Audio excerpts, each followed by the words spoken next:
Ito ang aking unang sahod sa YouTube. Magkano nga ba ito? Kung gusto nyo malaman, just keep on watching. Watching. Hello mga beautiful! Welcome back sa aking channel.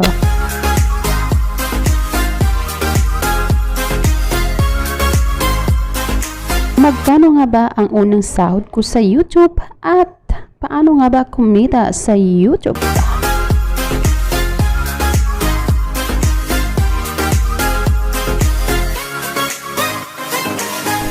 Pero bago ang lahat, kung bago ka pa lang sa aking channel, huwag kalimutang mag-subscribe at pakipindot na rin ang bell icon. Paki-like at share na rin para maging motivated ang mga small YouTubers or mga nagsisimula pa lang sa YouTube. So sige na, simula na tayo.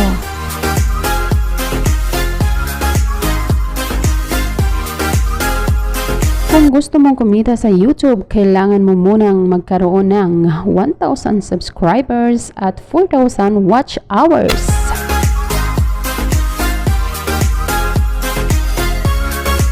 At yan, kikita ka sa pamamagitan ng ads at views. May ibang paraan din para kumita ka sa YouTube sa pamamagitan ng affiliates.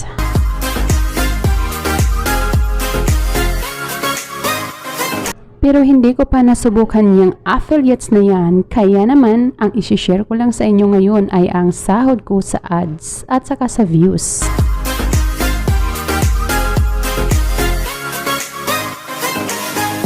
After nyo makuha ang 1,000 subscribers at 4,000 watch hours, magiging enabled monetization na ito at magiging kulay green.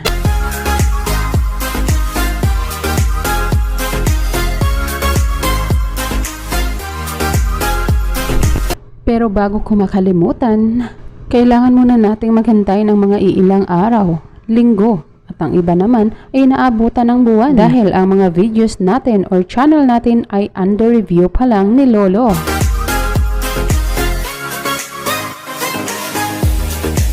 So ayan na, monetized ka na.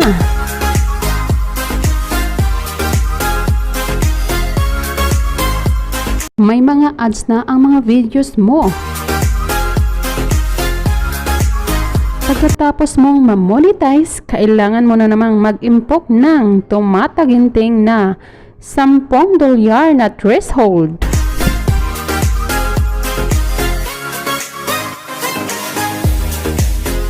Mabilis mo lang makuha ang $10 na threshold kung ang nanood sa videos mo ay hindi nag-skip ng ads. Kung ikaw naman ay live streamer, mas mapabilis din kung marami kang super chatter.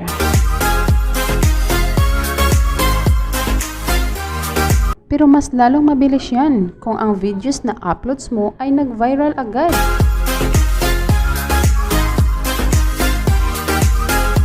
Pag magkaroon ka na ng labis walang kulang na $10, papadalhan ka na ngayon ni Lolo Whitey ng Google AdSense PIN verification letter.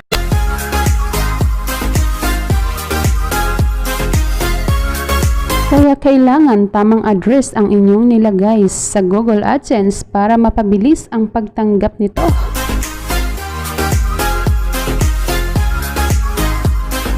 Kung halos mag-isang buwan nang hindi nyo pa rin natanggap, abay, bumisita na kayo sa post office dahil baka kayo lang ang inaantay.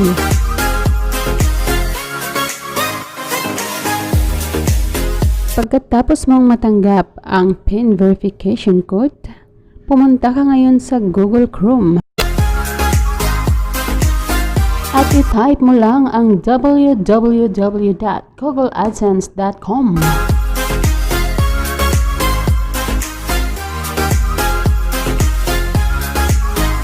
Kung okay na ay ipasok mo na. Ipasok mo na ang PIN code. Magkakasahod na kaya tayo nito? Syempre, hindi pa mga beautiful.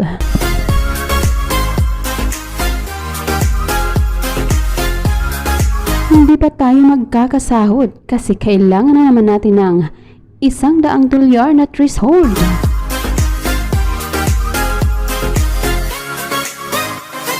After mong makuha ang $100 threshold, sayong-sayo na ang kita sa ads at views mo.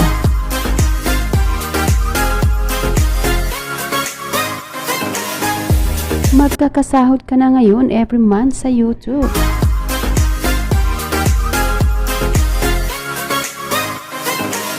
Kailangan mong malaman na ang pagtanggap mo sa iyong sahod ay nakadepende sa iyong time zone.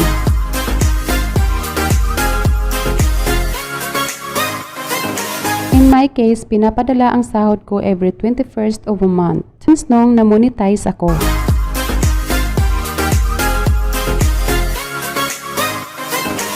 Fortunately, nakuha ko ang sahod ko galing sa mga videos na na-uploads ko na makikita niyo sa screen.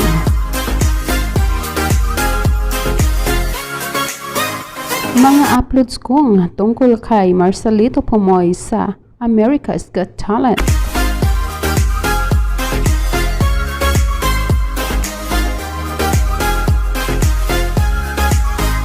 Yung mga uploads ko nung last February 2020.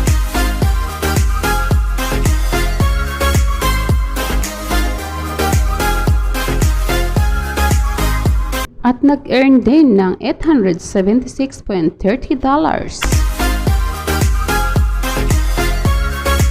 Na umaabot din ng 43,805 plus pesos. Pagkalipas ng mga ilang oras at araw, nadagdagan pa ito at nagiging $964.60. Or 48,219 mahigit Philippine pesos. Unfortunately, hindi ko na siya na-screenshot, mga beautiful. Pero agad namang naipadala sa akin galing sa AdSense ang $482. Na umabot din sa 24,000 pesos mahigit. Ito ay kalahati lamang sa aking YouTube ad revenue in total.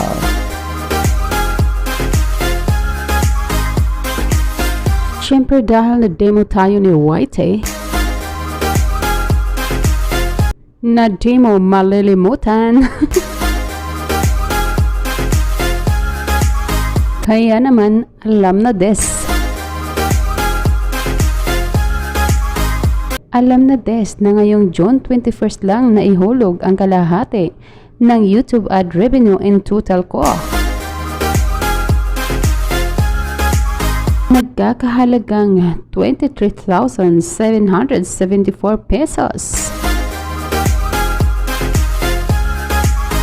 So kahit na di mo tayo ni Lolo na di mo malilimutan, nagkasahod pa rin tayo sa kabila ng ease and hardships sa YouTube.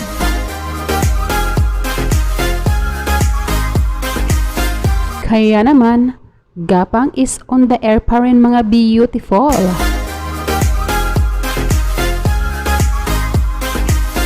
Mapa big or small YouTubers ka man, gapang is real pa rin.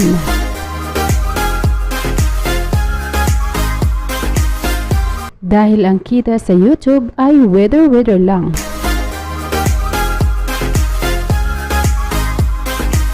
At pataas pababa, paikot-ikot.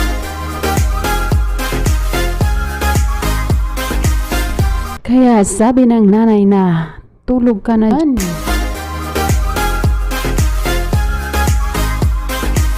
At ang sabi ko naman ay, ayoko. Kasi YouTube pa ako.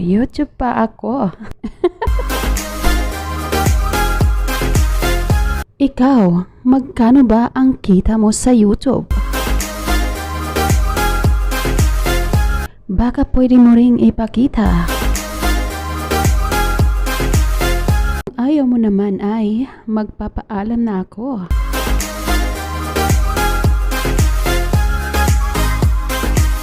Magpapaalam na ako at kita-kita tayo sa susunod kong video.